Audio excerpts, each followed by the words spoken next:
So welcome to my YouTube channel. Today we are going to the subject of strength of material.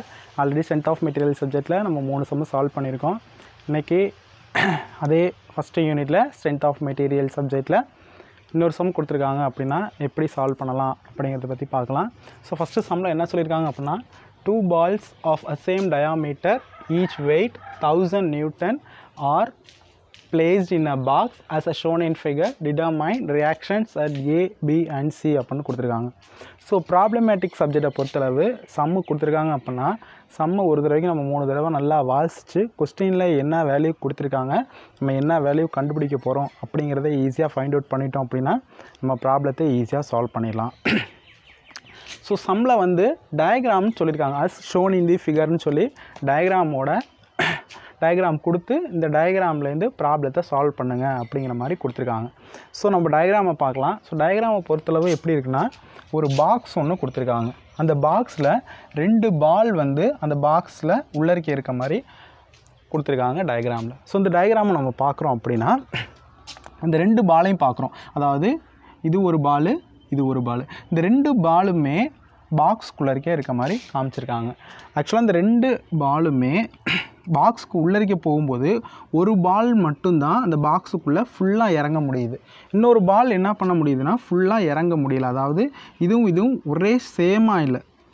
உங்களுக்கு இந்த diagram பார்க்கும்போதே புரியும். அதாவது ஒரு பால் கீழே இருக்குது, இன்னொரு பால் மேலே இருக்குது. இவ்வளோ தான் அந்த பாக்ஸில் அந்த பால் வந்து அந்த பிளேஸ்ட்டு அமைய முடியும். அதாவது இதுக்கு மேலே அந்த பால் வந்து உள்ளரிக்க நம்ம ஃபிட் பண்ணி அமுக்க முடியாது. ஏன்னா பாலோட பாக்ஸில் இருக்கக்கூடிய அளவும் பாலில் இருக்கக்கூடிய அளவு ரெண்டுமே இந்த அளவில் தான் இருக்குது. ஸோ இது நம்ம பார்க்கும்போது எப்படி தோணுது அப்படின்னு கேட்டிங்கன்னா இந்த டயக்ராம்லேருந்து நம்ம ப்ராப்ளத்தை சால்வ் பண்ண போகிறோம். ஆக்சுவலாக கொஸ்டினில் என்ன சொல்லியிருக்காங்க அப்படின்னா 2 balls of a same diameter each weight 1000 Newton are placed in a box as shown in the figureனு சொல்லி டயக்ராமோட வேல்யூ கொடுத்துருக்காங்க. அதாவது ஒரு டயக்ராம் கொடுத்து இந்த டயக்ராம்லேருந்து நீங்கள் ப்ராப்ளத்தை சால்வ் பண்ணுங்கள். டிட்டர்மைன் ரியாக்ஷன் அட்ஸ் ஏபிசியோட வேல்யூ கண்டுபிடிங்க அப்படிங்கிற மாதிரி கொடுத்துருக்காங்க. நம்ம இந்த டயக்ராம் பார்க்குறோம். ஸோ இந்த டயக்ராமில் எப்படி இருக்குன்னா ஒரு பாக்ஸ் கொடுத்துருக்காங்க. அந்த பாக்ஸில் 2 பால் வந்து இருக்குது. சொல்கிறது புரியுதுங்களா? அதாவது 2 பாலுமே ஒரு பாக்ஸ்குள்ளே இருக்க மாதிரி ஒரு டயக்ராம் கொடுத்துருக்காங்க. ஆக்சுவலாக இந்த 2 பாலையும் எடுத்துக்கிட்டோம் அப்படின்னா ஒரு பால் மட்டும்தான் உள்ளரிக்க நல்லா ஃபிட் ஆகிற மாதிரி இருக்குது. இன்னொரு பாலை நம்ம உள்ளரிக்க போய் பிளேஸ்ட் ஆக முடியல. ஏன்னா பாக்ஸ் வந்து பத்தலை. அதனால ஒரு பால் கீழே இருக்குது, இன்னொரு பால் மேலே இருக்குது. ஸோ இந்த மாதிரி ஒரு டயக்ராம் கொடுத்துருக்காங்க. இந்த டயக்ராம்லேருந்து தான் நம்ம ப்ராப்ளம் சால்வ் பண்ண போகிறோம். ஸோ இந்த டயக்ராம்லேருந்து ஃபஸ்ட்டு நம்ம என்ன தெரிஞ்சுக்கணும் அப்படின்னா இதில் என்னென்ன ஃபோர்ஸ் ரியாக்ஷன்ஸ் ஆட் ஆகிருக்கு, எவ்வளோ வெயிட்டு கொடுத்துருக்காங்க அப்படிங்கிறத கேல்குலேட் பண்ணணும். ஃபஸ்ட்டு சம்மில் வந்து 2 balls ஆஃப் சேம் டயாமீட்டர், அதாவது 2 பாலோட டயாமீட்டருமே ஒன்றுன்னு கொடுத்துருக்காங்க. Next each weight 1000 Newton. இந்த பாலில் இருக்கக்கூடிய வெயிட்டும் 1000 தான், இந்த பாலில் இருக்கக்கூடிய வெயிட்டும் 1000 தான். ஸோ இதனுடைய வெயிட்டும் 1000 Newton, இதனுடைய வெயிட்டும் 1000 Newton கொடுத்துருக்காங்க. நம்ம அந்த டயக்ராம் நல்லா பாருங்கள். கீழே இருக்க பாலை நம்ம ஃபஸ்ட்டு எடுத்துக்கிறோன்னு வச்சுக்கோங்க. ஸோ கீழே இருக்க பால் எடுத்துக்கிட்டோம் அப்படின்னா இந்த பாக்ஸில் அந்த பால் எந்தெந்த இடத்துல பிளேஸ்ட் ஆகிருக்கு அப்படிங்கிறத பார்க்கணும். நல்லா கவனிங்க. இந்த பால் வந்து இந்த இடத்துல டச் பண்ணியிருக்கு. இந்த பாக்ஸில் கரெக்டாக இந்த இடத்துல டச் பண்ணியிருக்கிறதுனால இதை நம்ம ஏன்னு அவங்க கொடுத்துருக்காங்க. ரெண்டாவது அடுத்த பாக்ஸில் போய் எங்கே பால் பிளேஸ்ட் ஆகிருக்கு அப்படின்னா இந்த இடத்துல போய் ரீச் ஆகிருக்கு. ஸோ அதனால் இது நம்ம பி நம்ம எடுத்துக்கிறோம். இந்த 2 இடத்துல மட்டும்தான் இந்த ஃபஸ்ட்டு பால் ஆனது போய் ரீச் ஆகிருக்கு. அதாவது இந்த பாக்ஸில் போய் டச் பண்ணிகிட்ருக்கு. வேறு எந்த இடத்துலையும் டச் பண்ணலை, இங்கே டச் பண்ணலை, வேறு எந்த இடத்துலையும் டச் பண்ணலை. இந்த இடத்துலையும் டச் பண்ணியிருக்கு ஃபஸ்ட்டு பால். இப்போ செகண்ட் பால் எடுத்துருக்கோம். செகண்ட் பாலை பொறுத்தளவு இந்த சிங்கிற இடத்துல மட்டும்தான் இந்த பாக்ஸில் டச் பண்ணியிருக்கு. மற்றபடி இது வேறு எந்த இடத்துலையுமே பாக்ஸில் போயிட்டு இந்த செகண்ட் பால் டச் பண்ணலை. ஸோ அதனால் இந்த செகண்ட் பாலோட அந்த பாக்ஸில் டச் பண்ணியிருக்க இடத்த நம்ம சீன் நம்ம மென்ஷன் பண்ணியிருக்கோம். ஸோ இந்த மாதிரி தான் அவங்க கொடுத்துருக்காங்க. நெக்ஸ்ட்டு இந்த வெயிட் ரெண்டையும் இது ஒரு 1000 Newton, இது ஒரு 1000 Newton சொல்லியிருக்காங்க. நெக்ஸ்ட் இந்த O1 O2ங்கிறது என்ன அப்படின்னு கேட்டிங்கன்னா சென்டர். சொல்கிறது புரியுதுங்களா? அதாவது இப்போ வந்து நம்ம வந்து இந்த 2 பாலும் எவ்வளோ ஆங்கிளில் இருக்குதுன்னு பார்த்தீங்கன்னா 45 டிகிரியில் இருக்க மாதிரி கொடுத்துருக்காங்க. உங்களுக்கு புரியுதா? அதாவது இந்த பாலும் 45 டிகிரி ஆங்கிளில் இருக்க மாதிரி ஆக்சுவலாக கொடுத்துருக்காங்க. சொல்கிறது புரியுதுங்களா?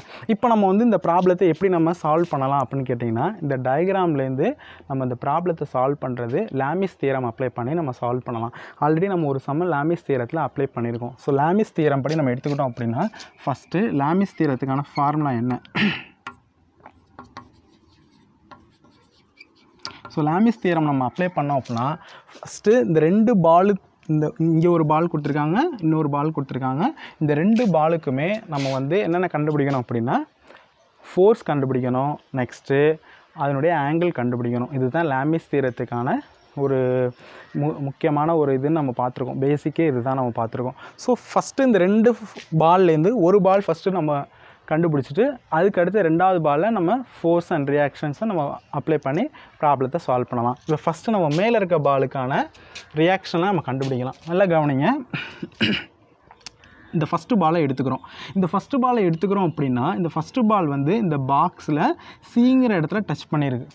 ஓகே தானே? ஸோ சிங்கிறது எந்த சைடு போயிருக்கு அப்படின்னா, இந்த சைடு. அதாவது நல்லா கவனிச்சுக்கோங்க, சிங்கிறது இப்படி போகுது. ஸோ ரியாக்ஷன் அட் சி, அதனால் நம்ம அதை ஆர்சின்னு எடுத்துக்கிறோம். நெக்ஸ்ட்டு வெயிட்டு ஒன்று அப்ளை பண்ணியிருக்கோம். அதாவது சென்டர் பாயிண்ட்லேருந்து வெயிட் ஒன்று அப்ளை ஆகிருக்கு. ஸோ சென்டர்லேருந்து வெயிட் நம்ம அப்ளை பண்ணோம் அப்படின்னா, வெயிட்டோட வேல்யூ 1000. So 1000 Newton. நெக்ஸ்ட்டு இங்கே ஒரு ரிசல்டன்ட் ஃபோர்ஸ் ஆனது ஆக்ட் ஆகிருக்கு. அதாவது நம்ம என்ன பண்ணியிருக்கோம், ஆங்கிளை மென்ஷன் பண்ணியிருக்கோம். இந்த O1 அதாவது O1 அப்படிங்கிறது என்ன அப்படின்னா சென்டர், O2 அப்படிங்கிறது சென்டர். அதாவது இது வந்து ஃபஸ்ட்டு பாலுக்கான சென்டர், இது செகண்ட் பாலுக்கான சென்டர். இந்த ஃபஸ்ட்டு பாலும் செகண்ட் பாலும் 45 டிகிரியில் மென்ஷன் பண்ணியிருக்காங்க. அப்படின்னா இந்த ரிசல்டன்ட் ஃபோர்ஸ், அதாவது இதனுடைய மொத்த வேல்யூவில் வந்து இந்த 45 டிகிரிக்கு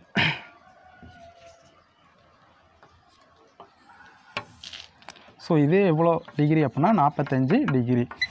இது ரிசல்டன்ட் ஃபோர்ஸ். ஏன் இதை ரிசல்டன்ட்னு எடுத்துக்கிறோம் அப்படின்னா, இந்த பாலும் 45 டிகிரியில் இருக்க மாதிரி இருக்குது. சப்போஸ் இந்த பாலோட டயாமீட்டர் வந்து இந்த பாக்ஸுக்குள்ளே அடங்குற மாதிரி, அதாவது இது அப்படியே இந்த பால் உள்ளரிக்க போகிற மாதிரி இருந்துச்சு அப்படின்னா, இது ரெண்டுமே சேம் ஆங்கிளில் தான் வரும். அதாவது 0 டிகிரியில் இருக்கும். ஆனால் இந்த பாலானது கீழே இறங்க முடியல. ஏன்னா இந்த பாக்ஸில் இந்த பால் போயிட்டு உள்ளரிக்க ஃபிட் பண்ணுற அளவுக்கு இந்த பாக்ஸில் இடம் இல்லை.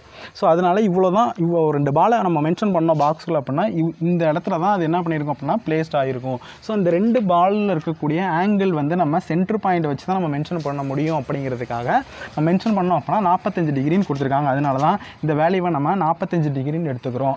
ஸோ இது வந்து ரியாக்ஷன் ஃபோர்ஸு, இது வந்து ரியாக்ஷன் ஃபோர்ஸ் அட் சி. ஏன்னா நம்ம இந்த ஃபஸ்ட்டு பாலை தான் ஆக்சுவலாக இப்போ நம்ம கேல்குலேட் பண்ணிகிட்ருக்கோம். அதனால் வெயிட் ஆல்ரெடி நம்ம மென்ஷன் பண்ணிட்டோம் 1000 நியூட்டன்னு. ஸோ இது 45 டிகிரிங்கிறது நம்மளுக்கு தெரியும். நம்ம ஆல்ரெடி சொல்லியிருக்கோம். அதாவது மொத்த கோணத்தினால தான் இதுலேருந்து இது முடிக்க உள்ள அளவு 180 நம்மளுக்கு, அதாவது இது 90 டிகிரின்னு தெரியும். அதே மாதிரி இது 90 டிகிரி நம்மளுக்கு தெரியும். இங்கே மேலே உள்ளது, அதாவது மொத்த அளவு 360 டிகிரி. 360ல் கீழே 180, மேலே 180. ஸோ கீழே 180 டிகிரிக்கு கேல்குலேஷன் ஆயிடுச்சு. மேலே 180 டிகிரிக்கு பார்த்தோம் அப்படின்னா 45 டிகிரி இருக்குது. ஸோ அப்படின்னா 180ல் 45 போணுச்சு அப்படின்னா பேலன்ஸ் 135. அப்படின்னா இதனுடைய அளவு 135 டிகிரி. சொல்கிறது புரியலையாங்கிறது நல்லா கவனிச்சுக்கோங்க. அதாவது நம்ம ஃபஸ்ட்டு பாலை நம்ம மேலே இருக்கக்கூடிய இந்த பாக்ஸில் ஃபஸ்ட்டு மேலே இருக்கக்கூடிய இந்த பாலை தான் நம்ம ஆக்சுவலாக இப்போ கேல்குலேட் பண்ணியிருக்கோம். இந்த மேலே இருக்கக்கூடிய பாலை எடுத்துக்கிட்டோம் அப்படின்னா ஒரே ஒரு இடத்துல தான் அந்த பால் போயிட்டு அந்த பாக்ஸில் டச் ஆகிருக்கு. அதுதான் சீன்னு கொடுத்துருக்காங்க. அந்த சீயை நம்ம ரியாக்ஷன் ஃபோர்ஸ் அட் சீன்னு எடுத்துக்கிறோம். நெக்ஸ்ட்டு பாலோட வெயிட்டை கொடுத்துருக்காங்க. ஸோ பாலோட வெயிட்டுக்கு நம்ம கீழே 1000 நியூட்டன் நம்ம மென்ஷன் பண்ணிட்டோம். நெக்ஸ்ட்டு இந்த ரிசல்டன்ட் ஃபோர்ஸ் கொடுத்துருக்காங்க. இது ஏன் நம்ம ரிசல்டன்ட்னு எடுத்துக்கிறோம் அப்படின்னா, இந்த 2 பாலும் எவ்வளோ டிகிரி ஆங்கிளில் இருக்குது, அதாவது இது 2 பாலும் ஒரே இடத்துல இருக்குது அப்படின்னா நம்ம ஆங்கிள் மென்ஷன் பண்ணணுங்கிற அவசியம் கிடையாது. ரிசல்டன்ட் ஃபோர்ஸ் கண்டுபிடிக்கணுங்கிற அவசியமும் கிடையாது. ஆனால் இந்த 2 பாலுமே வேறு ஆங்கிளில் இருக்குது. இது ஒரு ஆங்கிளில் இருக்குது, இது ஒரு ஆங்கிளில் இருக்குது. ஸோ அதனால் இந்த 2 ஆங்கிளுக்குமே நம்ம மென்ஷன் பண்ணுறதுக்காக ரிசல்டன்ட் நம்ம கண்டுபிடிக்கணும். ஸோ ரிசல்டன்ட் கண்டுபிடிக்கிறதுக்கு ரிசல்டன்ட்டோட வேல்யூ, அதாவது இதுலேருந்து இது முடிக்க 45 டிகிரிக்கு போகிற மாதிரி மென்ஷன் பண்ணியிருக்காங்க. அதனால தான் நம்ம இங்கேருந்து இது முடிக்க இது 45 டிகிரி கோணத்துக்கு நம்ம வரைஞ்சிருக்கோம். சொல்கிறது புரியுதுங்களா? இப்போ மொத்தம் எத்தனை ஃபோர்ஸ் இருக்குது? 6ங்கிற ஒரு ரிசல்டன்ட் ஃபோர்ஸ் இருக்குது. 1000 நியூட்டனுங்கிற ஆல்ரெடி ஒரு ஃபோர்ஸ் நம்மளுக்கு தெரியும்.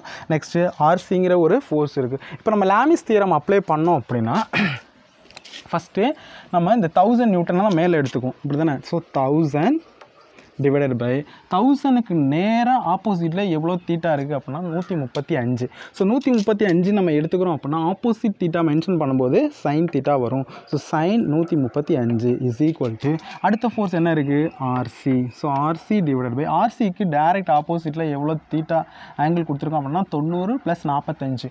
90 45 ஆட் பண்ணோன்னா 35. So sine 135 is equal to அடுத்த வேறு ஃபோர்ஸ் ஆறுங்கிற ஒரு ஃபோர்ஸ் இருக்குது. ஸோ ஆறுங்கிற ஒரு ஃபோர்ஸ் எடுத்துக்கிட்டோம் அப்படின்னா ஆறுங்கிற ஃபோர்ஸுக்கு நேரம் ஆப்போசிட்டில் 90 டிகிரி கொடுத்துருக்காங்க. ஸோ ஆப்போசிட்டுங்கிறதுனால சைன் தீட்டா வரும். So sine 90 degree. ஸோ இந்த கான்செப்ட் உங்களுக்கு புரியும். ஏன்னா நம்ம லாமிஸ் தியரம் அப்ளை பண்ணோம் அப்படின்னா எத்தனை ஃபோர்ஸ் கொடுத்துருக்காங்க அப்படின்னா 3 ஃபோர்ஸ் இருக்கணும். அந்த 3 ஃபோர்ஸுக்குமே டைரக்ட் ஆப்போசிட்டில் எவ்வளோ தீட்டாவோட வேல்யூ கொடுத்துருக்காங்களோ அந்த தீட்டாவோட வேல்யூவை நம்ம சைன் தீட்டான்னு எடுத்துக்கிட்டு அது ரெண்டுமே டிவைட் பண்ணி நம்ம கால்குலேட் பண்ணோம் அப்படின்னா தெரியாத 2 ஃபோர்ஸையும் நம்ம ஈஸியாக மென்ஷன் பண்ணி கண்டுபிடிச்சிடலாம். இப்போ ஃபஸ்ட்டு நம்மளுக்கு பார்க்கலாம். இந்த தியரம் மூலமாக நம்ம ஆர்சியோட வேல்யூவும் கண்டுபிடிச்சிடலாம், ஆர் வேல்யூவும் கண்டுபிடிச்சிடலாம். இப்போ கால்குலேட் பண்ணலாம். இந்த சைடு நம்ம ரஃப் பண்ணிடலாம், இது நம்மளுக்கு தேவையில்லை இனிமேல். ஸோ இப்போ கண்டுபிடிங்க. First 1000 divided by sine 135 value கண்டுபிடிக்கணும். First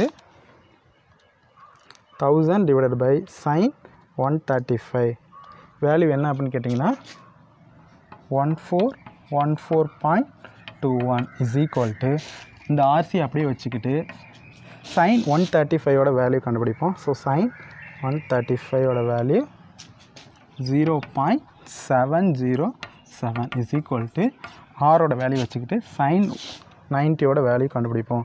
so sine 90 value 1. இப்போ என்ன பண்ண போகிறோம் அப்படின்னா இந்த 2 ஃபோர்ஸையும் நம்ம ஈக்குவேட் பண்ணி ஆர்சியோட வேல்யூவையும் நெக்ஸ்ட்டு இந்த 2 ஃபோர்ஸோட வேல்யூவையும் ஈக்குவேட் பண்ணி நம்ம ஆரோட வேல்யூவும் கண்டுபிடிச்சிடலாம். ஃபஸ்ட்டு இந்த 2 தான் எடுத்துக்குவோம்.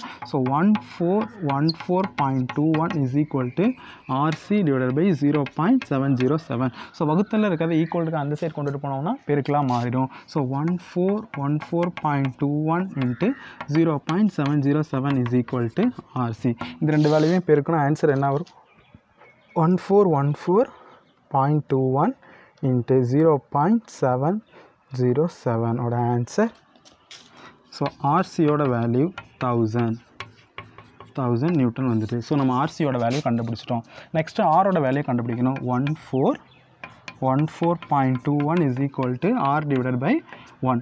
ஸோ அந்த 1 வகுத்தில் இருக்கிறது ஈக்குவல் டு அந்த சைடு எடுத்துகிட்டு போனோம்னா பெருக்கலாம் மாறிடும். So 1010.21 into 1 is equal to R. So ஆரோட வேல்யூ 1414.21 நியூட்டன். இப்போ நம்ம அந்த ஃபஸ்ட்டு பாலில் மென்ஷன் பண்ணி ஆரோட வேல்யூவையும் ஆர்சியோட வேல்யூவையும் நம்ம கண்டுபிடிச்சிட்டோம். நெக்ஸ்ட்டு இந்த செகண்ட் பாலில் மென்ஷன் பண்ணி ஏவோட வேல்யூவையும் அதாவது ரியாக்ஷன் ஃபோர்ஸ் அட் ஏவோட வேல்யூவையும் ரியாக்ஷன் ஃபோர்ஸ் அட் பியோட வேல்யூவையும் ஈஸியாக கண்டுபிடிச்சிடலாம். ஸோ அதுக்கு முன்னாடி நம்ம இந்த ஆர்சி வேல்யூவையும் ஆர் வேல்யூவையும் தனியாக எடுத்து எழுதிக்குவோம். ஏன்னா நம்மளுக்கு அடுத்து நம்ம அதை ரஃப் பண்ணிட்டோம்னா தெரியாது. ஆரோட value 1010.21. Next ஆர்சியோட value 1000.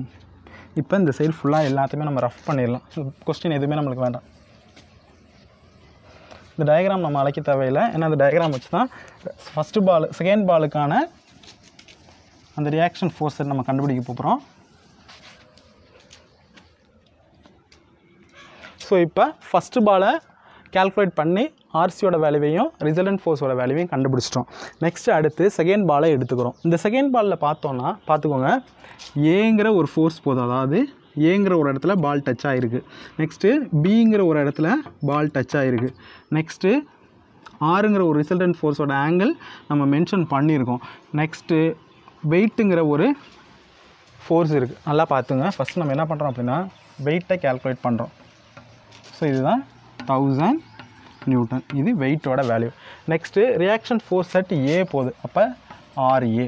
Next reaction force at B, அதாவது இது மேலே போகுது அப்படின்னா இங்கேருந்து மேலே போகுது. So reaction force at B. Next resultant force act ஆகிருக்கு. அது எவ்வளோ டிகிரியில் ஆக்ட் ஆகிருக்கு அப்படின்னா 45 டிகிரியில் ஆக்ட் ஆகிருக்கு. அதாவது எப்படி கொடுத்துருக்காங்க அப்படின்னா இதுலேருந்து இது முடிக்க, அதாவது இந்த சென்டர் பாயிண்ட்லேருந்து நம்ம மென்ஷன் பண்ணியிருக்கோம். இந்த சென்டர் பாயிண்ட்லேருந்து இந்த சென்டர் பாயிண்ட் முடிக்க 45 டிகிரி கோணத்தில் 2 பாலும் அந்த ஆங்கிளில் இருக்குங்கிற மாதிரி நம்ம மென்ஷன் பண்ணியிருக்கோம். ஸோ என்ன பண்ணலாம் அப்படின்னா இந்த 45ங்கிறது இது ஃபுல்லாக இது அப்படியே தான் வரும். ஓகேங்களா? ஸோ இது 45 அப்படின்னா இதனுடைய வேல்யூவும் 45 தான். அதனால் நம்ம இங்கே இருந்து இதை 45 நம்ம எடுத்துக்கலாம், 45 டிகிரின்னு எடுத்துக்கலாம். ஸோ இதுக்கு பேர் ரிசல்டன்ட் ஃபோர்ஸ் ஆர். சொல்கிறது புரியுதுங்களா? இப்போ ஃபஸ்ட்டு பாலுக்கு நம்ம எடுத்துக்கிட்டோம். ஃபஸ்ட்டு பாலில் மொத்தம் ஒரே ஒரு ஃபோர்ஸ் தான் ஆக்ட் ஆகிருக்கு. ரிசல்டன்ட் ஃபோர்ஸ் ஒன்று இருந்தது. வெயிட்டோட வேல்யூ கேல்குலேட் பண்ணி நம்ம லாமிஸ் தியரம் அப்ளை பண்ணி ஆர்சியோட வேல்யூவையும் ஆரோட வேல்யூவையும் கண்டுபிடிச்சோம். ஆனால் இப்போ செகண்ட் பால் எடுக்கும்போது ரியாக்ஷன் ஃபோர்ஸ் அட் ஆர்ஏ இருக்குது, ரியாக்ஷன் ஃபோர்ஸ் அட் ஆர்பி இருக்குது, ரிசல்டன்ட்ங்கிற ஒரு ஃபோர்ஸ் இருக்குது, 1000 நியூட்டன்ங்கிற ஒரு வெயிட் ஒன்று கொடுத்துருக்காங்க. ஸோ இதில் மொத்தம் நிறையா ஃபோர்ஸ் ஆக்ட் ஆகிருக்கு. ஸோ நிறையா ஃபோர்ஸ் ஆக்ட் ஆகும்போது நம்ம கண்டிப்பாக நம்ம ஆல்ரெடி ஃபஸ்ட்டு யூனிட்டில் நம்ம ஃபஸ்ட்டு ஸ்டார்ட் பண்ணோம் இல்லைங்களா, ஃபோர்ஸை எப்படி நம்ம எஃப்ங்கிற ஒரு ஃபோர்ஸ் கொடுத்துருக்காங்க அப்படின்னா அந்த எஃப்ங்கிற ஃபோர்ஸை கொண்டு போய்ட்டு நம்ம எக்ஸ் ஆக்சிஸ்லையும் டிரைவ் பண்ணோம், ஒய் ஆக்சிஸ்லையும் டிரைவ் பண்ணோம்.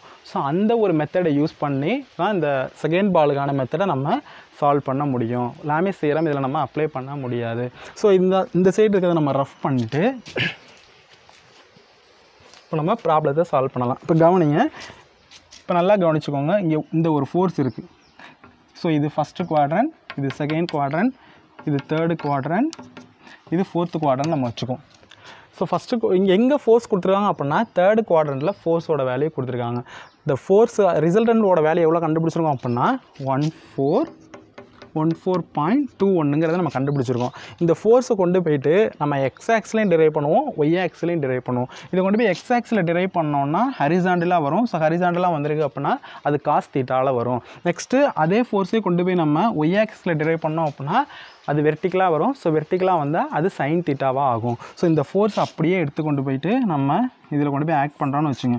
ஸோ இதுக்கு பேர் என்ன வந்துடும், 1414.21 காஸ் தீட்டாவோட வேல்யூ 45. இதை அப்படியே இதில் கொண்டு போய் ரிசால்வ் பண்ணோம் அப்படின்னா இதுக்கு நேராக இங்கேருந்து இது ஃபுல்லாக வரும். அப்போ இதனுடைய வேல்யூ 1414.21 சைன் 45 டிகிரி. இப்போ ஹரிசாண்டலாக இருக்கிற ஃபோர்ஸையும் வெர்டிக்கலாக இருக்க ஃபோர்ஸையும் நம்ம கண்டுபிடிக்க போகிறோம். ஸோ அதுக்கு முன்னாடி யூக்லிபிரியம் கண்டிஷனை நம்ம சால்வ் பண்ணணும். எந்த ஒரு இடத்துலையுமே நம்ம ப்ராப்ளத்தை சால்வ் பண்ணும்போது யூக்லிபிரியம் கண்டிஷன் அப்ளை பண்ணோம் அப்படின்னா இந்த ப்ராப்ளத்தை ஈஸியாக கன்சிடர் பண்ண முடியும். ஏன் யூக்லிபிரியம் கண்டிஷன் நம்ம அப்ளை பண்ணுறோம் அப்படின்னா ஃபஸ்ட்டு யூக்லிபிரியம்னா என்ன?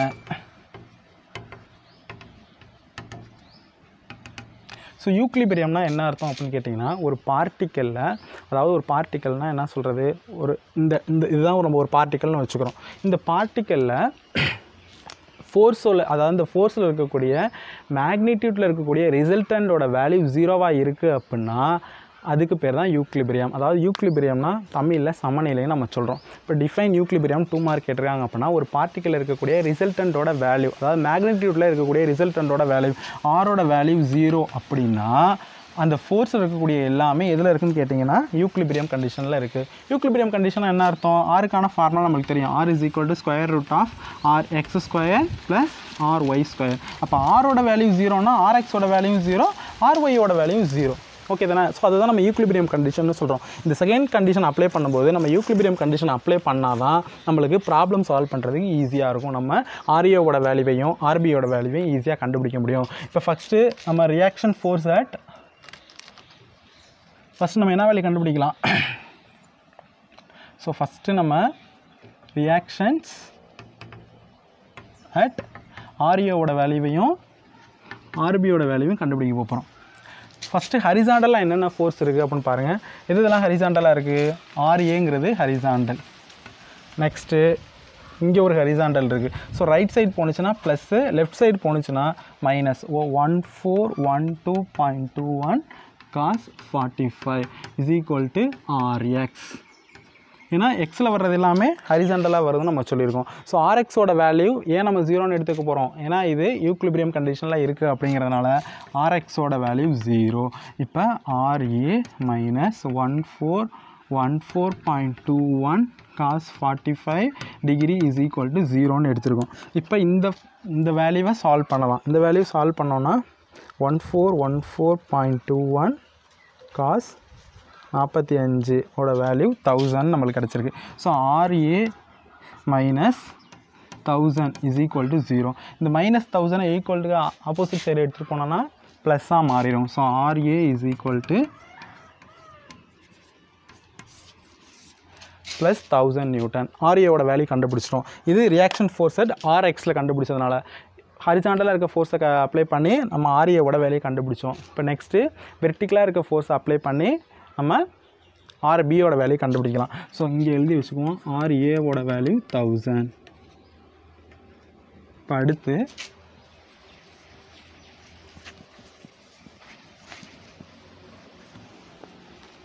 ஆர்பியோட வேல்யூ கண்டுபிடிப்போம். ஸோ ஆர்பியோட வேல்யூ கண்டுபிடிக்கணும்னா எதெல்லாம் வெர்டிக்கல் ஃபோர்ஸ் வருதோ அது எல்லாமே என்னன்னு தான் அர்த்தம், ஆர்பியோட வேல்யூ கண்டுபிடிக்கிறது. இப்போ பாருங்கள் எதெல்லாம் வெர்டிக்கலாக இருக்குது, ஆர்பி வெர்டிக்கலாக இருக்கா. ஸோ ஆர்பி மேலே போகிறதுனால ப்ளஸ்ஸு. நெக்ஸ்ட் வேறு என்ன வெர்டிக்கலாக இருக்குது, 1000 நியூட்டன். 1000 நியூட்டன் கீழே இறங்கியிருக்கு. ஸோ அதனால் minus.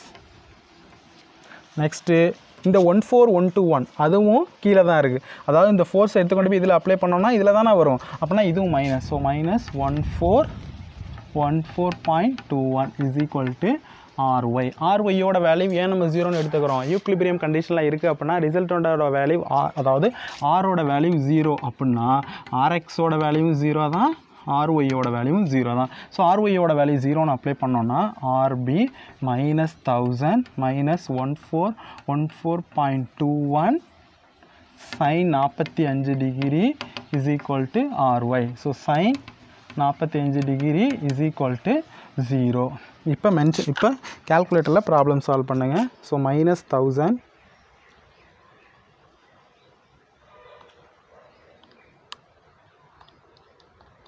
Minus 1414.21 sin 45 value RB minus 2000 is equal to 0. So minus 2000 ஈக்குவல்ட்டுக்கும் ஆப்போசிட் சைடு எடுத்துகிட்டு போனோம்னா ப்ளஸ் ஆயிரும். So RB is equal to 2000 newton. So ஆர்பியோட value 2000 Newton கண்டுபிடிச்சிருக்கோம். ஸோ லாஸ்ட்டில் ரிசல்ட் எடுத்து எழுதும்போது ஃபஸ்ட்டு ஆரோட வேல்யூ என்ன கண்டுபிடிச்சோம், 1414.21 நியூட்டன். நெக்ஸ்ட்டு ஆர்சியோட வேல்யூ என்ன கண்டுபிடிச்சோம், 1000 நியூட்டன். நெக்ஸ்ட்டு ஆர்ஏவோட வேல்யூ என்ன கண்டுபிடிச்சோம், 1000 நியூட்டன். லாஸ்ட்டு ஆர்பியோட வேல்யூ என்ன கண்டுபிடிச்சிருக்கோம், 2000 நியூட்டன். ஸோ சம்மை இந்த மெத்தடில் தான் சால்வ் பண்ணணும். இந்த மெத்தடில் சால்வ் பண்ணால் தான் உங்களுக்கு ஆன்சர் சால்வ் பண்ணுறதுக்கு ரொம்ப ஈஸியாக இருக்கும். ஸோ இந்த சம்மு பார்த்துக்கோங்க, குழம்பிக்காதீங்க. ரிப்பீட்டடாக என்ன பண்ணுங்கள் அப்படின்னா புரியாத இடத்துல மறுபடியும் ரீவைண்ட் பண்ணி பாருங்கள், உங்களுக்கு புரியும், இன்னும் கிளியராக புரியும். இன்னும் இதையும் மீறி உங்களுக்கு புரியலை அப்படின்னு நீங்கள் நினச்சிங்கன்னா இதுக்கு முன்னாடி உள்ள சம்மு நம்ம நடத்தியிருக்கோம், இதே மாடலே நடத்திருக்கோம். லாமிஸ் தியரம் அப்ளை பண்ணி ப்ராப்ளம் சால்வ் பண்ணியிருக்கோம். ரியாக்ஷன் ஃபோர்ஸை நம்ம ஃபோர்ஸை வந்து first quadrant, second quadrant, third quadrant, fourth குவாட்ரண்ட்டில் அப்ளை பண்ணியும் நம்ம ப்ராப்ளம் சால்வ் பண்ணி நம்ம ஆன்சர் கொண்டுட்டு வந்திருக்கோம். ஸோ அதனால் நீங்கள் என்ன பண்ணுங்கள் அப்படின்னா ரிப்பீட்டடாக ஏற்கனவே 3 சம்மை நம்ம நடத்தியிருக்கோம், அந்த மாடல் பார்த்துட்டு வந்தீங்க அப்படின்னா இந்த சம் உங்களுக்கு பார்க்குறதுக்கு ரொம்ப ஈஸியாக இருக்கும். So thank you.